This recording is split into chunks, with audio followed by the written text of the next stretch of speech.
तो इसी पर आज मैं यहाँ फेयरवेल की स्पीच देने के लिए आया हूँ। वैसे स्पीच तो नहीं कहेंगे इसे, पर हाँ मैं बोलूंगा और आप लोगों को सुनना है। तो शुरुआत करूंगा मैं एक इक्वेशन के साथ। Class is directly proportional to academic pressure and inversely proportional to मौज मस्ती। इनवर्सली प्रोपोर्शनल से मतलब कि जैसे जैसे क्लास बढ़ती है वैसे ही मौज मस्ती कम होने लगती है और पढ़ाई का प्रेशर बढ़ने लगता है। वैसे ये इनवर्सली प्रोपोर्शनल तो आप सभी को पता ही होगा, पर फिर भी मैंने बता दिया ताकि बायोलॉजी वालों को थोड़ा समझ में आए। तो यार क्लास 8 तक तो सब सही चल रहा होता है, स्कूल लाइफ में पढ़ाई भी होती है और मजे भी। लेकिन जैसे ही हम लोग क्लास 9 में आते हैं ना, जो हम एक्सपेक्ट कर रहे होते हैं वैसा कुछ होता नहीं है, और जो होता है वो हमने एक्सपेक्ट नहीं किया होता है। हम 9 में आते हैं तो हमें लगता है कि अब सिर्फ 5 सब्जेक्ट हैं। हाँ कंप्यूटर भी था, पर उससे तो हमने कुछ भी नहीं खरीदी। हाँ तो हमें लगता है कि 8 तक 10-11 सब्जेक्ट पढ़ लेते थे हम और अच्छा स्कोर कर लेते थे। 9 में तो फिर भी 5 सब्जेक्ट हैं, ये तो बहुत ही ईजी होगा। लेकिन ऐसा कुछ होता नहीं है। इसका सबूत आपको 9 के रिपोर्ट कार्ड में मिल जाएगा। 9 तो चलो किसी तरह निकल जाता है, पर क्लास 10 इसमें एक तो बोर्ड था, ऊपर से कोरोना वायरस भी आ गया था।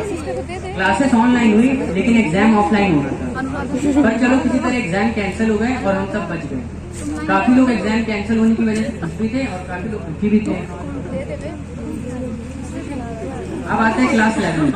क्लास 11 में सबसे ज्यादा दिक्कत हुई लोगों को अपना स्ट्रीम चूज करने में कि बायो स्ट्रीम ले या मैथ्स स्ट्रीम ले, क्योंकि सबने पहले से ही सोच रखा था कि मैथ्स में अच्छे नंबर आए तो मैथ्स ले लेंगे, बायो में अच्छे नंबर आए तो बायो ले लेंगे, पर एग्जाम तो हुए नहीं। फिर भी किसी तरह सबने अपना अपना स्ट्रीम डिसाइड करा। लेकिन कोरोना वायरस तो अभी भी नहीं गया था, क्लासेस अभी भी ऑनलाइन चल रही थी और 11th का सिलेबस तो आप सभी जानते ही हो। अब जरा सब्जेक्ट की बात कर लेते हैं। तो जिन्होंने बायो स्ट्रीम ली थी ना, उनके साथ पहले दिन धोखा हो जाता है। आधे बच्चों ने बायो इसलिए ली होती है कि मैथ से पीछे छूट जाएगा, लेकिन फिजिक्स के शुरू के 2 चैप्टर में ही उन्हें वेक्टर और कैलकुलस के दर्शन हो जाते हैं। जिन्होंने मैथ स्ट्रीम लिया था उनमें से आधे बच्चों का यही रहता है कि IIT जेई क्रैक करना है, लेकिन उन्हें पता नहीं होता जेई आखिर चीज क्या है। मुझे भी नहीं पता था। मेरे ऑलमोस्ट सभी दोस्त जेई एस्पिरेंट ही हैं। उन्हें शुरुआत में हम सब कहते थे कि IIT जाएंगे ट्रिपल डिजिट रैंक के साथ।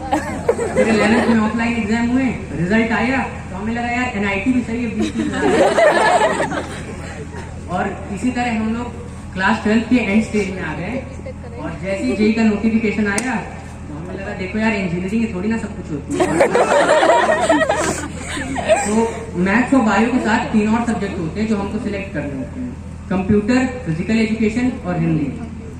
तो मेरे जो दोस्त हैं जिन्होंने कंप्यूटर ले रखी है, मुझे लगता था ये लोग 12th पास आउट होते तक हैकर वैकर बन जाएंगे, लेकिन ऐसा होता नहीं है। इन्हें सिर्फ कॉपी पेस्ट PDF फाइल देखो ये गलत कह रहा है। अच्छा जिन्होंने मैथ्स के साथ कंप्यूटर लिए ना उनका तो फिर भी ठीक है कि इंजीनियरिंग फील्ड में काफी एप्लीकेशन है कंप्यूटर की, लेकिन जिन्होंने बायो के साथ कंप्यूटर ली है उनका मुझे समझ नहीं आता। आप लोग डॉक्टर बन के कोई सॉफ्टवेयर बनाओगे जिसमें पेशेंट अपना नाम डाल के इंटर दबाएगा और नीचे लिखा जाएगा बधाई हो आपको मलेरिया। काफी लोगों ने फिजिकल एजुकेशन ली होती है 11th में, मैंने भी फिजिकल एजुकेशन ली है। काफी लोगों को लगता है कि फिजिकल एजुकेशन वाले स्टूडेंट्स को पढ़ना नहीं पड़ता, ये सब खेलते रहते हैं, इन्हें पढ़ने को नहीं मिलता। तो ये एक गलत फहमी है, हमें खेलने को भी नहीं मिलता।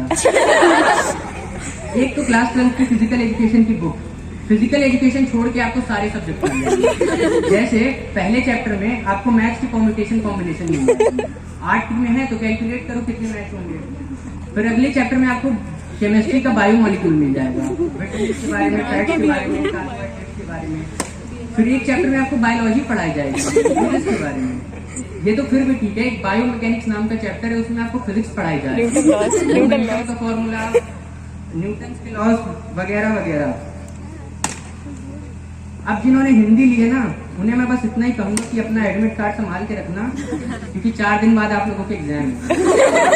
पढ़ के जाना एग्जाम के लिए, फेयरवेल के बाद नॉस्टैल्जिया में मत डूब जाना, जाकर सीधे पढ़ाई करना। तो अब जरा दूसरे टॉपिक पे चलते हैं। जैसे कि सभी को पता है कि आगे आने वाले 5 से 10 सालों में हमारा देश भारत बहुत तेजी के साथ ग्लोबल लेवल पे आगे बढ़ेगा।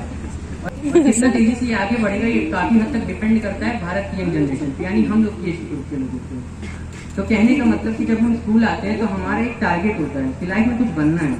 तो अब समय आ गया कि आपको अपने एम के लिए मेहनत और तेज कर देनी चाहिए, क्योंकि हम ही लोग फ्यूचर के doctor, engineer, teacher, businessman, politician बनेंगे और देश की ग्रोथ में डायरेक्टली या इनडायरेक्टली कॉन्ट्रीब्यूट करेंगे। और हाँ, मैं पूरे क्लास 12 की तरफ से जो हमारे क्लास 11 के जूनियर्स हैं उन्हें धन्यवाद देना चाहूँगा कि उन्होंने इतना बढ़िया फेयरवेल फंक्शन हमारे लिए ऑर्गेनाइज कराया।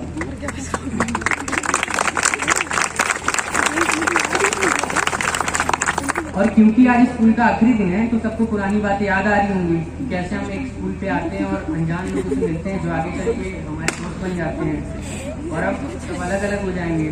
तो जब अलग अलग कॉलेज में हम सब जाएंगे तो अपने स्कूल के दोस्तों से फिर कब मिल पाएंगे, ऐसे सवाल चल रहे हैं दिमाग में।